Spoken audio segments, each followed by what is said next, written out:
Welcome to the Ready for Eternity podcast, a podcast and blog dedicated to inquisitive Bible students exploring biblical truths that might not be fully explored in typical sermons or Bible studies.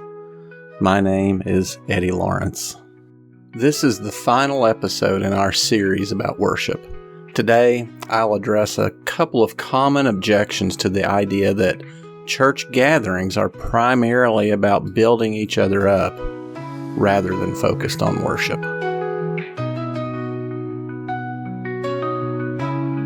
And let us consider how to stir up one another to reverence and devotion, not neglecting to meet together, as is the habit of some, but worshiping together, and all the more as you see the day drawing near. How is it then, brethren? Whenever you come together, each of you has a psalm, has a teaching, has a tongue, has a revelation, has an interpretation. Let all things be done for worship. The passages you just heard align closely with how most modern churches operate. So, they must be accurate quotes from the New Testament, right? Given their familiar tone and resemblance to contemporary practices, it's easy to overlook that these verses have been intentionally misquoted. In examining the New Testament descriptions of church gatherings, one of the most striking observations is the absence of worship terminology. The New Testament does not say that the primary purpose of the assembly is to worship. In fact, the longest passage in the New Testament that discusses church assemblies emphasizes edification or being built up. 1 Corinthians 14 repeats this emphasis on edification 7 times. And according to the Apostle Paul, everything done in the assembly is meant to promote edification. Edification is the primary purpose of the Christian gathering. Of course, this isn't to say that the Bible forbids prayers and praise and expressions of devotion to God in these gatherings. These are activities that should emerge naturally when believers assemble. However, the New Testament does not point to these as the main aim when believers gather. Churches place a heavy emphasis on worship through music, prayer, and other activities. Regardless, this is not the New Testament's emphasis. As you hear me use the word worship in this episode, please understand that I'm using it in an accommodative sense. As we've learned from our word studies, worship does not adequately express the biblical author's intended ideas. So when I use the word worship, I'm using it loosely to indicate vertical activities. That is, praise, prayers, and similar expressions of devotion to God. Personally, I have only encountered 2 objections to the idea that worship is not the main purpose of Christian gatherings. There are no doubt others, but these are the only 2 that I've been challenged with. Therefore, I want to address them while acknowledging that other arguments no doubt exist. The first one is when someone might ask, doesn't this focus on edification put people first and God second? The answer to that is no. We are indeed putting God first when we gather according to His commands. When the New Testament speaks of the purpose of the church gatherings, it prioritizes mutual edification as God's will for His people. By coming together in ways that promote spiritual growth, we honor God, not by focusing solely on individual acts of worship, but by adhering to His instructions for what the gathering should accomplish. This focus on edification does not diminish God's glory. Instead, it magnifies it through the transformed lives of His people. When believers equip, encourage, and strengthen each other in their faith, they better reflect Christ in their daily lives and fulfill His mission to the world. Far from being self-centered, Being built up within the assembly aligns with God's purpose for His church. To grow into maturity, unity, and love, all of which brings glory to God. A second objection is based on Acts chapter 13. Verses 1 and 2 are sometimes cited to support the idea of worship during gatherings. In this text, it appears that the prophets and the teachers at the church in Antioch were worshiping as they fasted and prayed while they were preparing to send Barnabas and Saul on their mission. However, there's a couple of issues with this interpretation. First, some Bible versions translate the Greek word liturgio as worshiping. But is this translation accurate?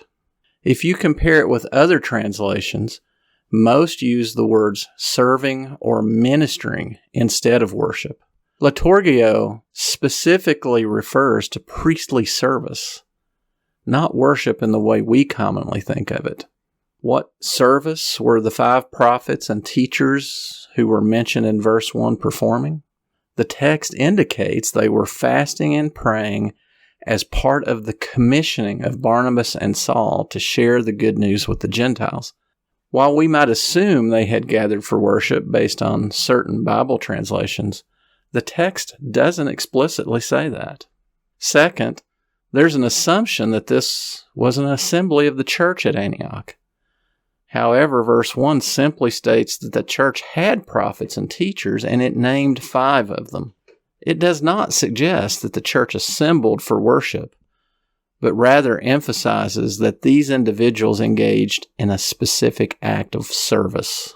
Thus, while Acts 13 verses 1 and 2 highlights an important moment of prayer and fasting, it does not provide evidence that this was a church assembly focused on worship. Instead, the passage underscores a specific act of service carried out by a group of leaders, not a model for gatherings of an entire congregation. Church services tend to fall into one of 2 categories. Some are dull and unengaging. They fail to edify the congregation, while others have become performance-driven stage shows aimed at entertaining.